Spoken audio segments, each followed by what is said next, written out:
এখানে একটা courier option আছে। এই কুরিয়ার অপশনটা আমাদের একটা স্টেটফাস্ট কুরিয়ারের প্লাগইনটা যদি আপনার ইনস্টল করা থাকে তাহলে কিন্তু এই কুরিয়ার অপশনটা চলে আসবে। এই কুরিয়ারের মধ্যে আপনি কি করতে পারবেন, এই যে কুরিয়ার অপশন, এই কুরিয়ার অপশনটা হচ্ছে আপনি আপনার এই স্টেটফাস্ট কুরিয়ার পোর্টালে ঢুকে যে কাজগুলো করেন প্রতিনিয়ত এজ একজন বিজনেস অ্যাডমিন হিসাবে যে কাজটা করার প্রয়োজন হয়, পেমেন্ট রিকোয়েস্ট দেওয়া, পিক আপ রিকোয়েস্ট দেওয়া, আপনার পেমেন্টগুলো প্রপারলি ঢুকছে কিনা সেই জিনিসগুলো দেখা আপনি এখান থেকে ইজিলি দেখতে পারবেন। আমি যদি এখানে একটা কিছু ডেমো ডাটা আমাদের এখানে আছে, এটা একটা অ্যাকাউন্ট টেস্টিংয়ের জন্য আমরা রাখা হয়েছে, আপনি এখান থেকে পিক আপ রিকোয়েস্ট দিতে পারবেন। এখানে পিক আপ রিকোয়েস্টে ক্লিক করলে দেখেন এখানে একটা কনফার্মেশন চাচ্ছে, আপনি যদি চাইলে কোনো নোট লিখে দিতে পারেন অথবা সাবমিটে ক্লিক করলেই কুরিয়ারের কাছে একটা পিক আপ রিকোয়েস্ট চলে যাবে। নর্মালি আমাদের কুরিয়ারের পিক আপ রিকোয়েস্ট দেওয়ার জন্য কী করতে হয়, আর তাদের পোর্টালে ঢুকে পিক আপ রিকোয়েস্ট দিতে হয়। এখান থেকে আপনি আপনার পেমেন্ট রিকোয়েস্ট দিতে পারবেন, যে আপনি কী মাধ্যমে পেমেন্ট নেবেন, বিকাশে নেবেন না রকেটে নেবেন বা ব্যাংকে নেবেন, এখান থেকে কিন্তু পেমেন্ট রিকোয়েস্ট সাবমিট করে দিতে পারবেন। এটাও কিন্তু নর্মালি আমাদের এই তাদের পোর্টালে ঢুকে দিতে হয়। এবং পেমেন্ট রিপোর্ট, আপনার লাস্ট যে পেমেন্টগুলো পেয়েছেন সেই রিপোর্টগুলো আপনি এখান থেকে দেখতে পারবেন। এখান থেকে ব্যালেন্স চেক করতে পারবেন, আপনার অ্যাকাউন্টে কত টাকা ব্যালেন্স আছে এখান থেকে কিন্তু আপনি চেক করতে পারবেন। এ দেখেন আমি যদি পেমেন্ট রিপোর্ট অপশনটাতে যাই, এইখানে কি করছে, এটা হচ্ছে আমার লাস্ট পেমেন্ট। ধরেন এই লাস্ট পেমেন্ট আসছে কত, 14,600 টাকা। আমার টোটাল 15,000 টাকা কালেক্টেড অ্যামাউন্ট ছিল, মানে কুরিয়ার আমার 15,900 টাকা কালেক্ট করেছে, তাদের ডেলিভারি চার্জ ধরেছে, আর বাকি সাব টোটাল এই বিলটা তারা আমাকে পে করে দিয়েছে। এখন অনেক সময় হয় কি, আমাদের যারা কুরিয়ার সার্ভিস রাইডার বা অনেক সময় ভুলবশত তারা এই আমাদের প্রোডাক্টের অ্যামাউন্ট লিখতে ভুল করে ফেলে। আমাদের প্রোডাক্টের সিইডি ছিল 500 টাকা, সে 400 টাকা জমা দিয়েছে, এইরকম যদি করে আমি কিন্তু ইজিলি এখন এটা দেখে নিতে পারবো। তাহলে আর আমাদের এই যে কুরিয়ার সেকশনের ভুল হওয়াটা আর কখনোই হবে না। যে এই যে তারা অনেক সময় কি করে, রাইডার যদি তার একটু খারাপ রাইডার থাকে, সে ভুলে কি করে, আমরা কিন্তু নর্মালি যাদের বেশি প্রোডাক্ট যায় কুরিয়ারে কোন প্রোডাক্টে কত টাকা রিসিভ করলাম এটা কিন্তু আমাদের দেখা হয় না।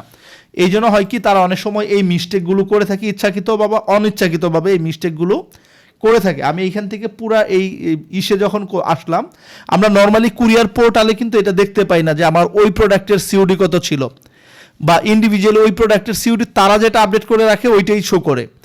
আমরা কিন্তু আমাদের এখানে কি করতেছি, আমরা আমাদের অর্ডার লিস্টে ওই প্রোডাক্টের সিওডি কত ছিল এটাও আমরা এখান থেকে, বা অর্ডার লিস্টে ওইটার প্রাইস কত ছিল এটা দেখতে পারবো। যেমন আমি যদি এই অর্ডারটা দেখি, এই অর্ডারের টোটাল ডিউ ছিল হচ্ছে 3,080 টাকা। 3,080 টাকা অর্ডার ডিউ ছিল আমাদের, মানে এই অর্ডার ডিউ মানে হচ্ছে আমাদের অ্যাডমিন প্যানেলের ডিউ, আর স্ট্রিট ফাস্ট ডিউ মানে তারা এই দুইটা ডিউ ম্যাচ করছে, বাট এই অর্ডারটা কাস্টমার ক্যান্সেল করে দিছে, এই জন্য আমরা তাদের থেকে 1 টাকাও কালেকশন করতে পারি নাই। আচ্ছা, এইটা অ্যাজ ইট ইজ দুইটাই ম্যাচ করছে, এইটাও ম্যাচ করছে, এটাও ম্যাচ করছে। দেখেন সরি, এইটা ম্যাচ করে নাই।